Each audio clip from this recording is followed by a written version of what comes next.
Hello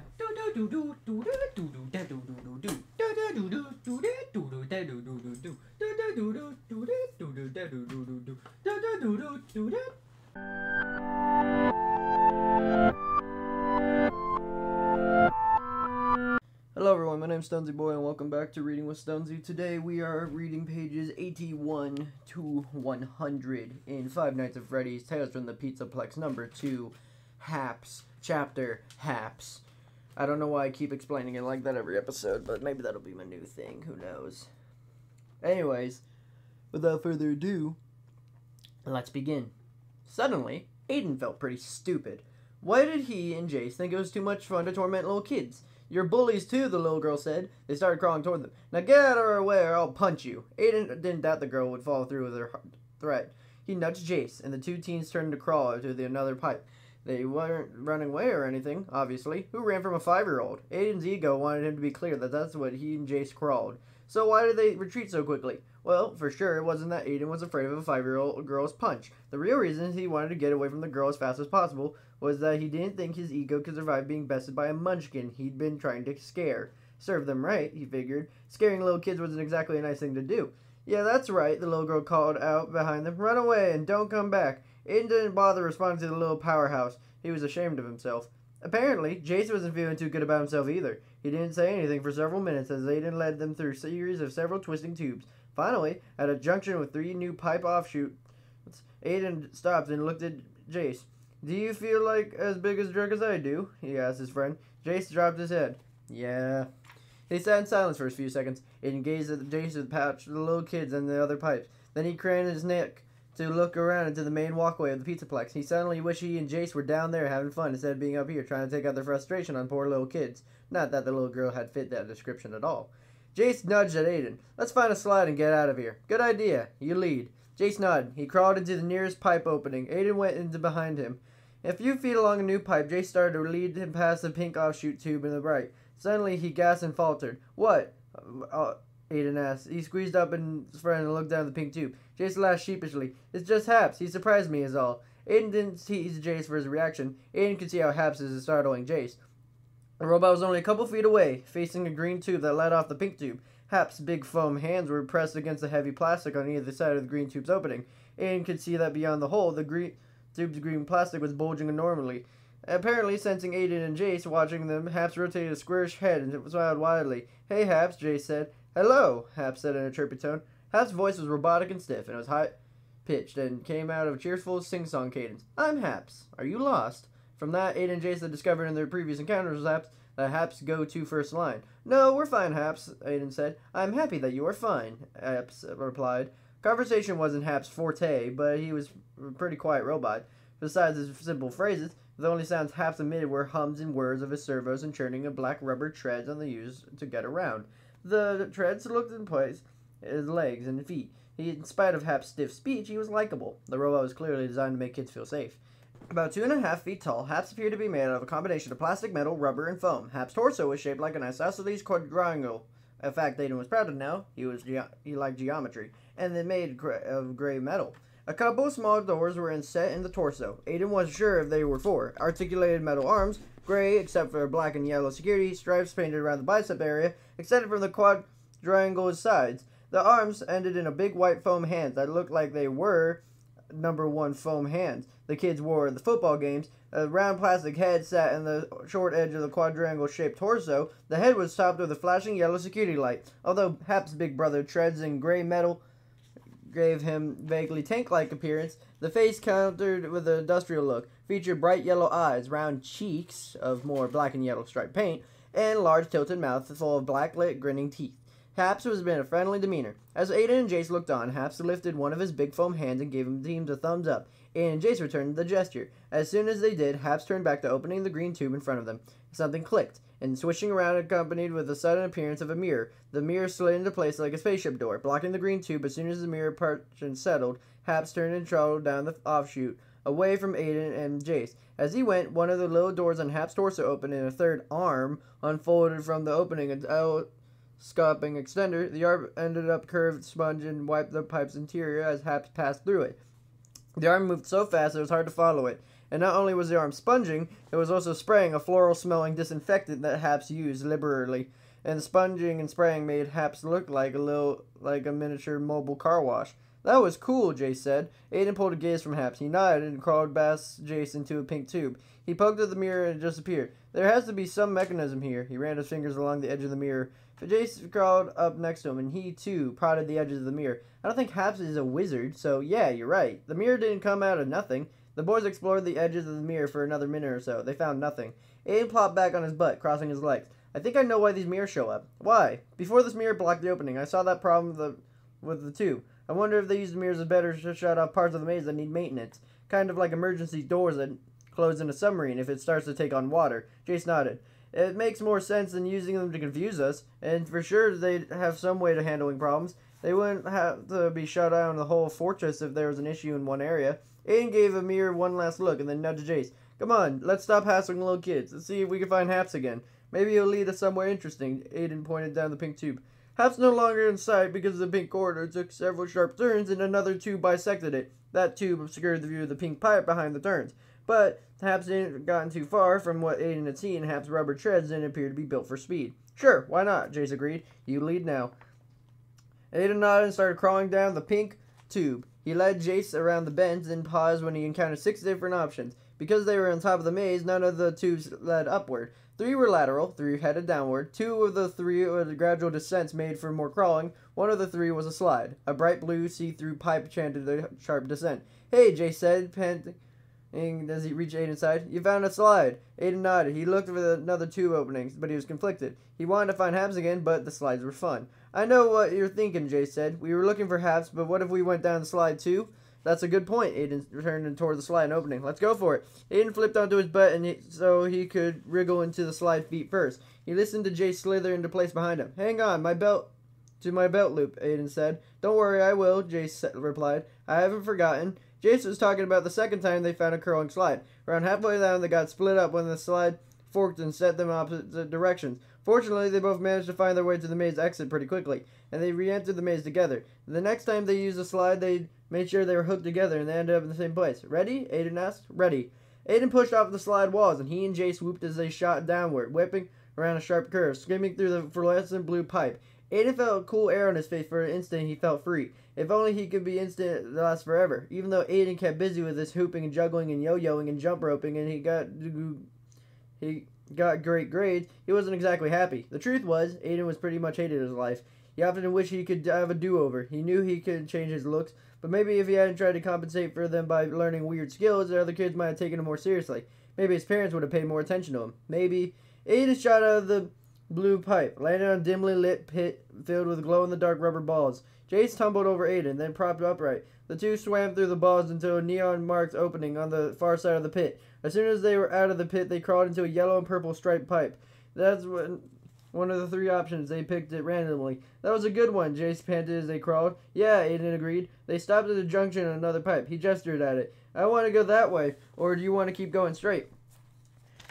Jace looked at the nearly opaque pipe as he led to the left. He pointed down at the yellow-purple one. Let's keep going. I don't like the really dark tubes. Aiden nodded. Yeah, I'm with you on that, Aiden continued, leading the way as they crawled on. As they made their way through the purple and yellow striped pipe, Aiden could see the other kids crawling, climbing, and sliding through the pipes on the left one he and Jace were in. And on the right, the pipe's walls were mostly mirrored. Occasionally, though, a break of the mirroring gave Aiden a glimpse of a huge knotted network of pipes that appeared to be completely empty of kids. After a few feet, the yellow and purple stripes started ascending slowly. As they continued crawling, they crawled and they crawled. The pipe went up gradually for a little while, then leveled out. Aiden figured that they were probably in the 2nd-story level of the Pizzaplex. He thought they encountered a junction leading to the other pipes, but they didn't. Instead, the yellow and purple pipe continued on, now sloping downwards and gradually as they climbed upward. The whole time they crawled, Aiden could see other kids in the tubes on his left, but on his right, the pipe was neither mirrored or overlooked any apparently deserted area. The pipe there appeared to be encircled in a section of a maze that no one else could get into. Aiden wasn't sure how long they crawled before they found themselves right back where they started. They recognized the spot before. You could see glow-in-the-dark balls in the pit because of the slide. Wow, Jay said. That was a big circle. We crawled for 14 minutes and 42 seconds.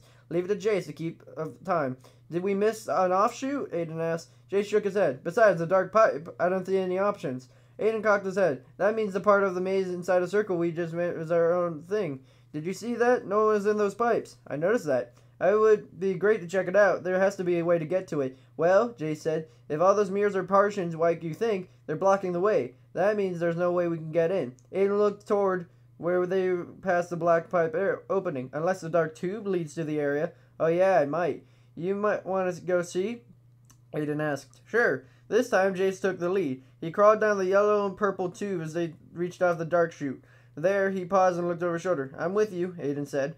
Jace nodded and headed into the nearly blackened plastic pipe. The dark pipe wasn't straight. It switched left, then right, and then left every few feet. And then back and forth. The trail wasn't going to keep steep incline. The incline, however, wasn't steep enough to require repeated turns. It was just gradual in the one in the yellow-purple tube. After a few minutes of the back and forth, Aiden figured that they were again in the second-story level. Jace stopped. Aiden peered just past Jace's shoulder to provide it ended. That's weird, Jace said. Never found a dead end before. Aiden scooted up next to Jace and he put his hand on a smoky plastic. He peered through it, and then you could see vague outlines of a convoluted matrix of pipes that would be completely empty of kids. I wonder why this area is blocked off. If it's just for maintenance, wouldn't there be a mirror like the others? Jace asked. Aiden nodded. You think? Aiden nodded, spotted a joint in the plastic. He prodded at it, and then the plastic didn't give. He shifted so he could kick at the seam. Maybe if you could dent it, he could grab the edge of it and pull it back. What are you doing? Jace asked. I want to see if there's another section. I mean, it has to be huge, and except for the openings blocked off by the mirrors, it seems to be the only way in. But if it's sealed off here, maybe where it's not safe. Aiden made a face. How unsafe could it be? We're in a pipe maze for little kids. Jace pursed his lips, as if considering the idea. Move back, Aiden said. I need some room to maneuver. Jace scooted forward, and Aiden got in a position to kick the partition, leaning back on his hands and booted his plastic with his right foot. Sharp crack echoed through the pipe, and the seam between the pipe and the partition expanded by about 1/8 of an inch of that. Aiden grunted and shifted again. He tried to stick his pinky into the opening. The space wasn't big enough. Aiden used the side of his fist to pound in the seam. It didn't give, and he looked at Jace. Can I borrow your knife? Jace dug out a Swift Army knife. He filled it with it, opening it to a file. It might be the best tool. He handed the knife to Aiden. Aiden stuck the file's tip into the seam between the pipe and the wall and partition. He pushed the file in and attempted to pry the two apart. It didn't work. He switched out the file for the knife itself and started soldering the partition. Maybe he could cut it open. Nope, that didn't work either. The plastic was too hard. Aiden closed the knife, handed it back to Jace. He positioned himself as he could kick the partition again. Jace backed up and gave him room. Aiden pummeled the partition in both his feet this time. It didn't work any better than his 1-foot assault had. Maybe he had it several times. It would weaken. Aiden braced himself and kicked again and again. Each time he kicked, the pipe shook and wavered back and forth a little, but still, the partitions remained in place. Aiden repositioned, trying to get more leverage for a more powerful kick. Before he could unleash the kick, Jace tapped him in the shoulder. Aiden returned his Happs, smiling at him. Hello, I'm Happs. Are you lost? Aiden felt his cheek flush. He didn't know he would be doing, and he had been caught. By a robot, but still.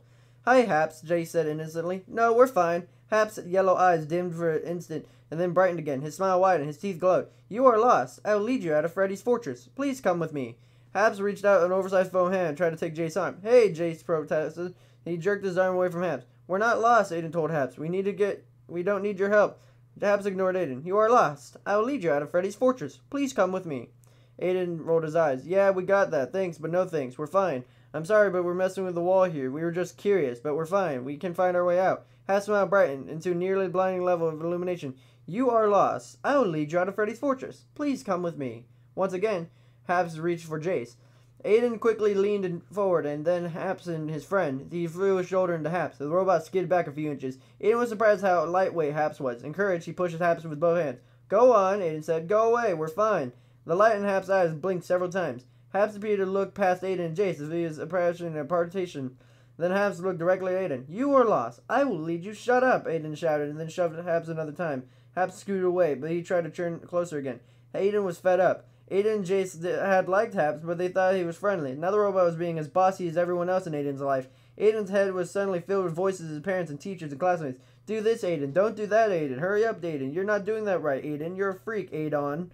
With a shriek of frustration and rage, Aiden pulled his legs back and kicked out Happs as hard as he could. Jace's face red as if he too had lost it, squirmed around and he could kick at Happs. Together the teens pounded on the robot with their feet, battering Happs back against the side of the pipe. Happs made no effort to defend himself. His eyes remained bright. He continued to smile. He kept smiling even when the teens cracked his plastic head and snapped Happs' arm joints, leaving his foam hands dangling. He also continued with a smile, and Pipe started to gyrate, swinging back and forth as if no longer anchored, and his smile went on until Pipe propped loose and plunged down into darkness.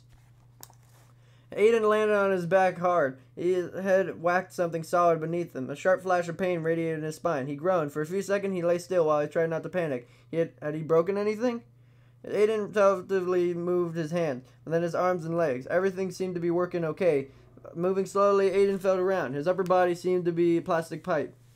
He could feel its smooth curved side, and then he could also feel behind its side. It appeared to be broken open, and then when it fell, Aiden elbowed himself into a sitting position. Jace, Aiden heard Jace groan. Are you okay, Jace? Jace coughed. Yeah, your nose really sucked air. I think I got the wind knocked out of me. Aiden blinked and looked around. When he first started to fall, he felt like they were dropping into total blackness.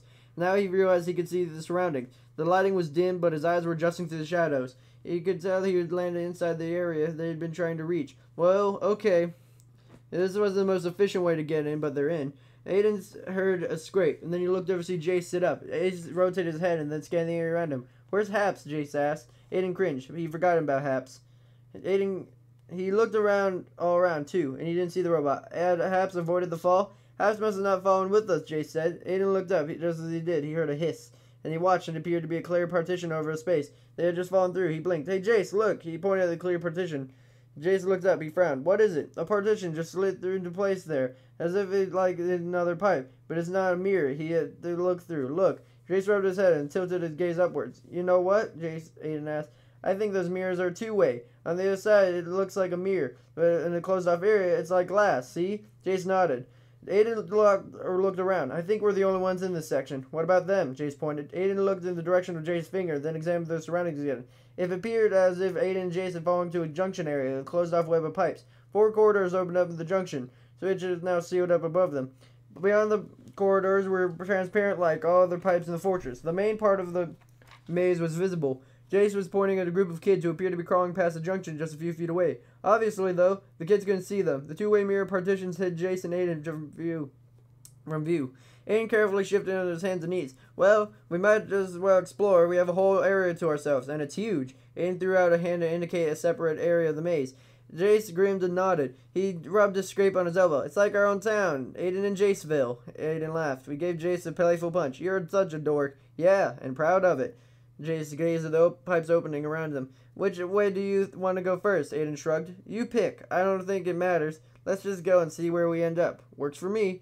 Aiden gestured to Jace to take the lead. Jace pointed at one of the openings, and the boys crawled into a glittery red pipe. The red pipe led into a midnight blue pipe, which led to a slime green one. Some of the pipes went up. Some went down. Some seemed to wind in concentric circles that returned them to where they started. They climbed up the ladder pipes. They scaled climbing pipes. They crawled left and right and straight. The whole time they were exploring, they could see other kids in the pipes outside the separated area.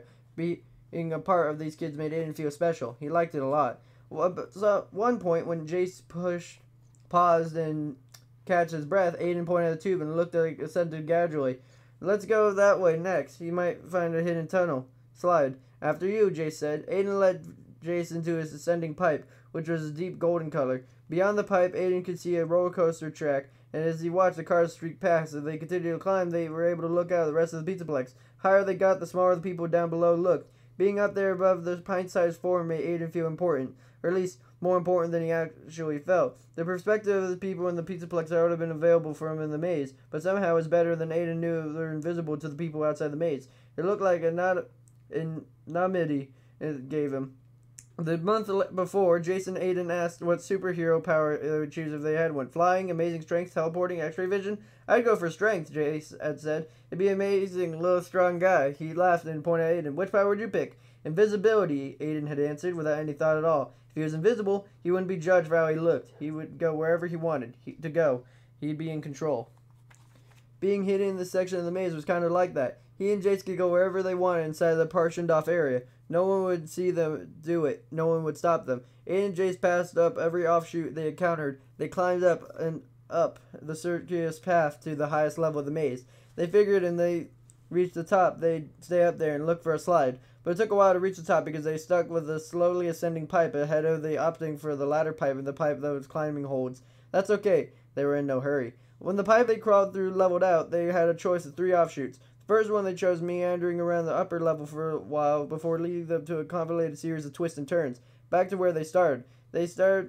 Tried the other offshoot, and took them long loop around the deserved area. Eventually, though, the long loop shook off the interesting pipe. That one led to the slide. At the top of the slide, which was made of burnt orange plastic, Jace pointed the steepness of the descent. This one might go straight down, he said. Might be the fastest one we found. Aiden grinned. Let's find out. Just as they had another slide, they positioned themselves in tandem. Jace hung on Aiden's belt loop. Ready? Aiden asked. Let her rip. Aiden pushed off. The boys shot down so fast that Aiden felt like they were falling off a cliff. For a second, his heart vaulted into his mouth and his adrenaline flooded his system. The adrenaline ushered a chilling out into Aiden's brain, as if section wasn't finished. What would be at the bottom of the slide? Thankfully, Aiden didn't have long to fret about the idea. The slide dropped down in a flash, but in the last instant, the slide leveled out, and they slipped off it, skidding across the slick, curved bottom of the clear plastic pipe and extended across the floor of the pizzaplex. When the momentum ran out, they came to a stop and hurt juncture of 2 other pipes. Wow, Jace breathed. What a rush. Aiden nodded. He shifted his knees. As he did, his stomach growled. He looked at his watch. I've been here for almost 2 hours, Jace. No wonder I'm hungry. It's been almost 4 hours since we ate that pizza. Jace checked his phone watch. You're right. He dug in the pocket of his jeans and pulled out one of the fancy dark chocolate macadamia candy bars he liked. 1 half? Aiden took a rumble bar. It wasn't exactly appetizing, but he nodded. Thanks. Aiden got into cross-leg position next to Jace, who was sitting with his legs still splayed when he ended up on the other slide. The 2 boys sat side by side of the pipe, eating the mostly melted chocolate and crunchy nuts. Though the 2-way mirror they could see into the dining area was full of happy families scarfing down pizza, swirling soda, trying to unstick part of a nut back in his back teeth. Aiden realized how thirsty he was. Aiden reverently wished they could go to the dining area so they can have a soda and order another pizza. As soon as they thought, another thought tumbled in his head. This one wasn't as nice as thinking about pizza and soda. This thought, Aiden realized, was a disturbing cousin to the one he had slide. In fact, his thought he'd been nagging him ever since he'd wondered what he might be at the bottom of the slide. When Aiden realized this part of the maze about not finished, he was glad he was wrong of that. Another thought popped in his head. What if the part of the maze was effectively closed off from the rest of it? Which so much that it wouldn't get out. Jace, Aiden asked, turning to look at his friend. Yeah? Jace licked chocolate off his fingers. I think we might want to start looking for a way out of this section. Jace got up with his hands and knees. Oh, I've kind of been looking already. Actually, I thought the slide might take us out. I figured the way out has to be on the bottom of the maze or on the top. We pretty much went entirely around the middle of it when we found it. True, but the slide didn't do it. Yeah, think? Aiden winked at his friend. Jace rolled his eyes. I'm thirsty. Let's find a way out. That's the end of that for right now. These go faster, and then I look at the time, and it's like, oh, you've been reading for like 20 minutes or 30 minutes, and it's just like, really? Time goes fast. Anyways, that's the end of that, and it's time for the second and final movement, where it goes 101 to 120, but you can't see the 120. It looks like it says 101 to 12. Oh, boop. Look at that. Now we're in the second movement. Which means we're technically halfway through the book. Even though this book is only like 240 pages, I think. This book is... let's see. This book is 218 pages long. And with that, I can check mark another check mark. So it's going to be next episode or tomorrow's episode, and it's going to be that, and then the one after that is going to be weird. We'll have this book done by today's the 3rd, but this book is coming on the 4th, so 4th, 5th, 6th, 7th, 8th, 9th, 10th. We will have this book done by September 10th, and then we're starting the new book, Zombie, on September 11th, which probably is not a good book title for September 11th, but whatever. Anyways, hope you guys have a super fantastic, wonderful day. Be like, be efficient, make sure to like, comment, and subscribe, and I'll see you guys next time. Bye-bye!